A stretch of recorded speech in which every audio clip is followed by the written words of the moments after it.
istri yang tak dianggap. Bab 18. Kinara tersenyum manis dengan mata yang sudah berair. Wanita itu merasa terharu mendengar teriakan penyemangat para tamu untuknya. Kinara! Kinara semangat! Kamu hebat!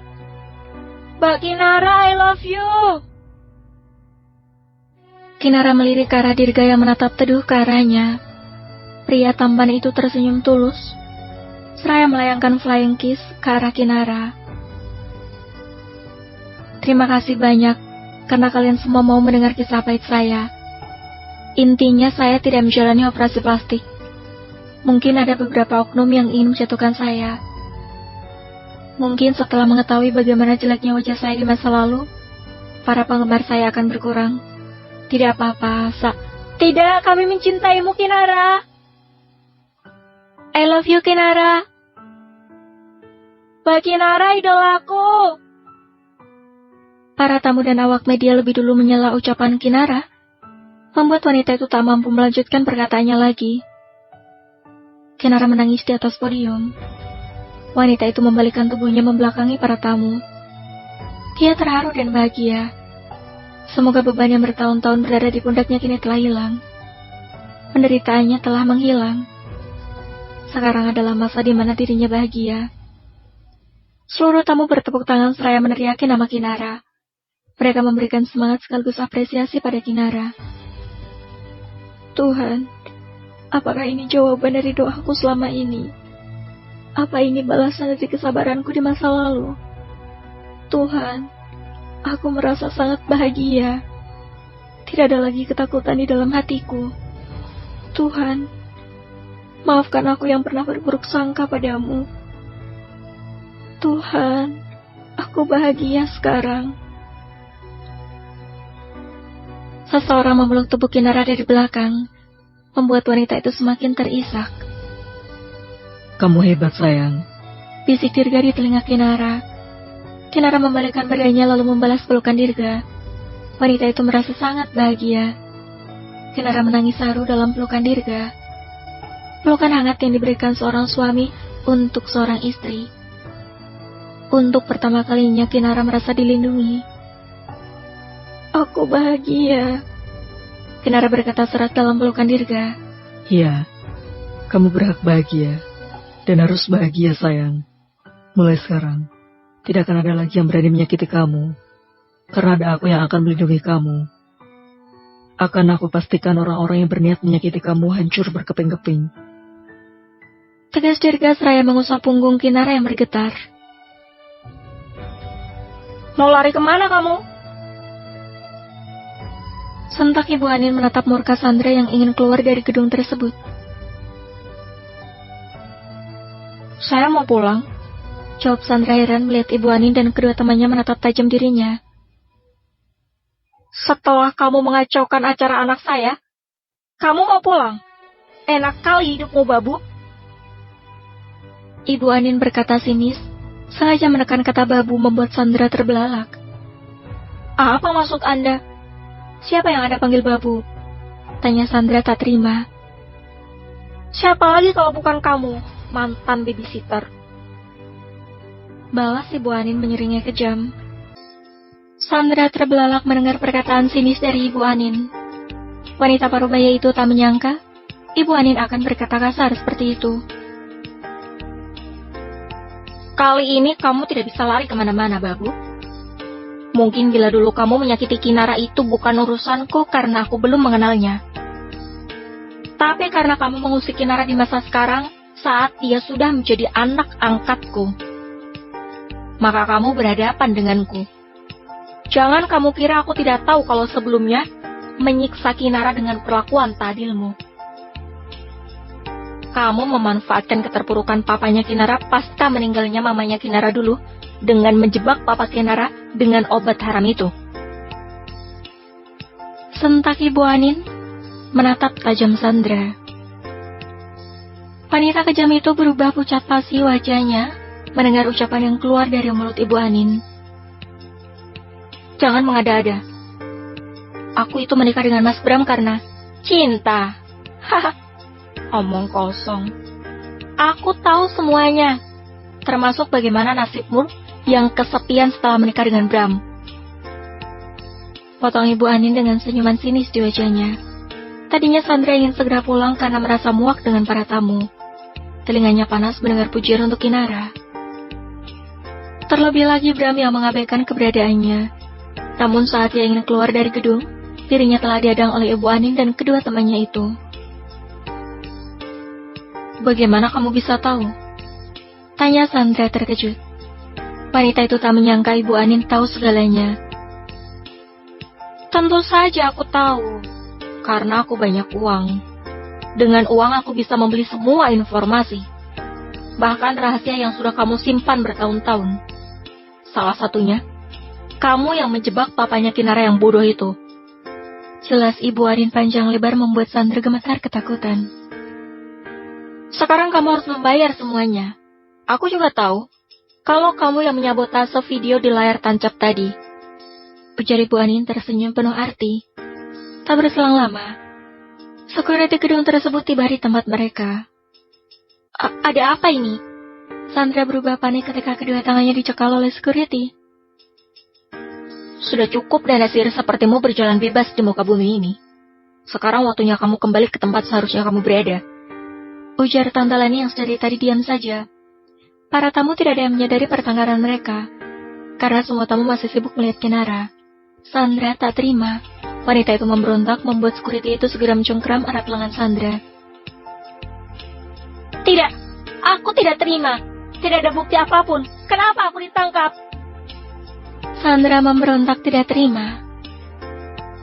Buktinya akan aku kirim langsung ke kantor polisi.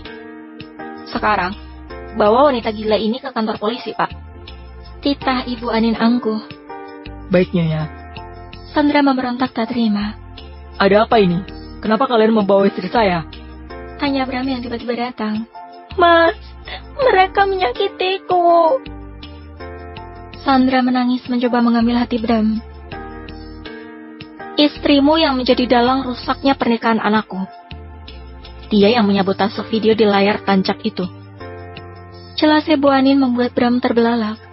Pria parubaya itu antara percaya dan tidak percaya mendengar fakta tersebut. Enggak mas, mereka bohong. Sandra menggelengkan kepalanya.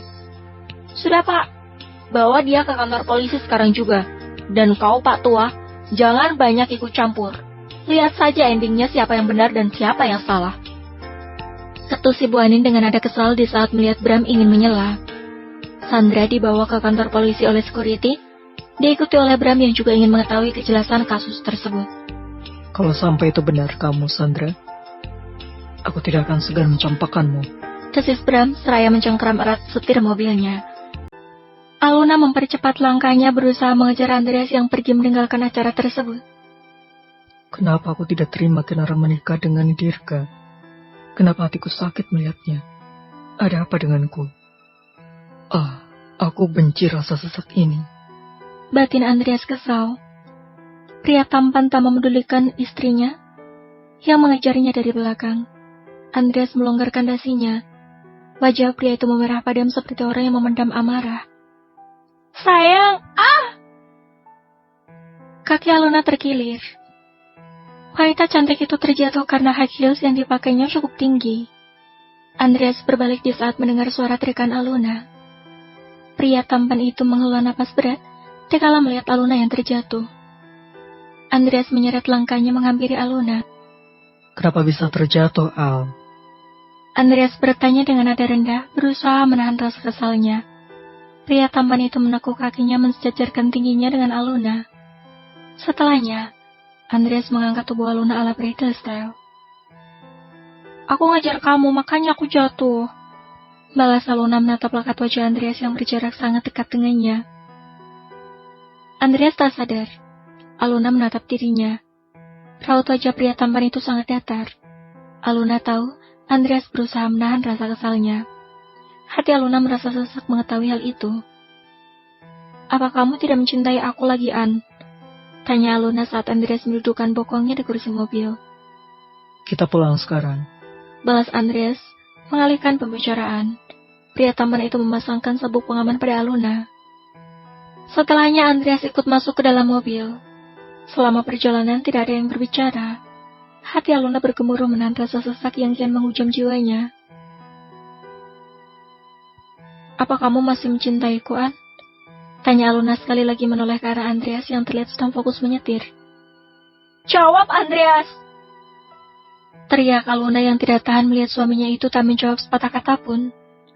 Aku tidak ingin berdebat, Al. Balas Andreas menatap tajam Aluna. Berdebat? Aku hanya bertanya apa kamu masih mencintaiku dan kamu anggap aku ingin mengajakmu berdebat. Balas Aluna dengan suara meninggi. Wajah Aluna memerah menahan amarah. Bola matanya memerah berusaha menahan air matanya agar tidak tumpah. Sepertinya kamu kelelahan. Tidurlah. Nanti saat tiba di rumah, aku akan bangunkan. Andreas tak menanggapi kemarahan Aluna. Pria tampan itu kembali fokus mengemudikan mobilnya. Kamu berubah, An. Kamu jahat. Aluna memalingkan wajahnya menatap rintik-rintik hujan dari kaca jendela. Wanita itu menangis dalam diam, merenungi nasibnya yang tiba-tiba berubah. Cinta Andreas padanya perlahan telah pudar. Tidak ada lagi tatapan cinta dari sorot matanya. Kenapa semuanya bisa begini? Batin Aluna menangis. Dia sangat mencintai Andreas. Sampai-sampai dia rela menunggu Andreas duda. Akan tetapi, sikap Andreas setelah mereka berubah secara perlahan-lahan. Tak ada lagi kata-kata cinta yang pria itu ucapkan. Bahkan, sikap Andreas terkesan acuh tak acuh pada Aluna. Bram mengepalkan tangannya erat kala mendengar penjelasan dari pelayan yang disuap oleh Sandra. Pria itu tak menyangka Sandra tega memfitnah Kinara dengan menuduh anaknya itu melakukan operasi plastik. Bram menyeret langkahnya menghampiri Sandra yang sekarang berada di balik jeruji besi. Mas, keluarkan aku dari sini. Aku nggak mau tinggal di sini. Sandra merengek pada Bram berharap suaminya itu mau mengeluarkan dirinya dari penjara. Aku baru sadar kalau selama ini aku memelihara ular di rumahku. Ujar Bram dengan nada yang amat dingin. Pria parubaya itu menatap tajam wajah Sandra. Mas. Bodohnya aku yang selama ini membiarkan kamu memperlakukan Kinara darah dagingku dengan tidak adil. Aku kira kamu hanya akan menyakitinya di rumah saja. Tapi ternyata, kamu juga menyakitinya di luar rumah.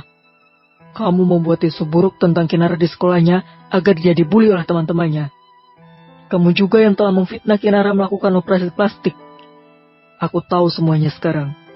Bodohnya aku yang selama ini tidak memedulikan kehidupan darah dagingku sendiri.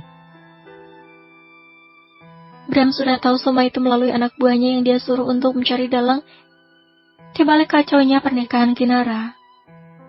Fakta mengejutkan yang Bram dapat dari anak buahnya adalah Sandra yang selama ini membuat isu buruk tentang Kinara di luar rumah, sehingga membuat teman-teman sekolah Kinara menjauhinya. Sebenarnya, anak buah Bram sudah mengetahui hal itu sejak lama. Namun melihat sikap Bram yang acuh tak acuh pada Kinara membuatnya juga memilih tak acuh. Mas, aku bisa jelasin. Sandra ketakutan. Wanita itu melihat Bram mencengkram erat jeruji besi. Mulai saat ini, aku talak kamu, Sandra. Tegas Bram membuat Sandra termangu. Sandra termangu mendengar kalimat yang keluar dari mulut Bram. Satu kata yang mampu membuat hidup Sandra jungkir balik. Wanita itu tak menyangka Bram akan mengeluarkan kata talak. Satu kata yang telah membuat statusnya berubah. Enggak, tarik kata-kata kamu, Mas. Sandra menggelengkan kepalanya tidak terima. Wanita itu berusaha meraih tangan Bram, namun pria parubaya itu lebih dulu menepis tangan Sandra. Membusuk kamu di penjara. Jangan harap ada harta gunung kini, karena kamu memang tidak pantas mendapatkannya. Balas Bram dengan nada dinginnya. Pria parubaya itu segera beranjak pergi meninggalkan Sandra yang meraung-raung dalam penjara. Wanita parubaya itu memanggil nama Bram berulang kali. Akan tetapi, pria itu tak memedulikan raungan Sandra. Hanya satu yang pria itu pikirkan sekarang, yaitu meminta maaf pada Kinara. Masih bisakah Kinara memaafkan dirinya yang telah berbuat banyak salah? Masih bisakah Bram memperbaiki semuanya? Masih bisakah dia menjadi sosok ayah yang baik bagi Kinara? Apakah Kinara masih mau menerima dan mengakui dirinya sebagai sosok ayah? Berbagai pertanyaan hadir dalam benak Bram. Pria parubaya itu merasa sangat bersalah karena telah menelantarkan Kinara. Bersambung.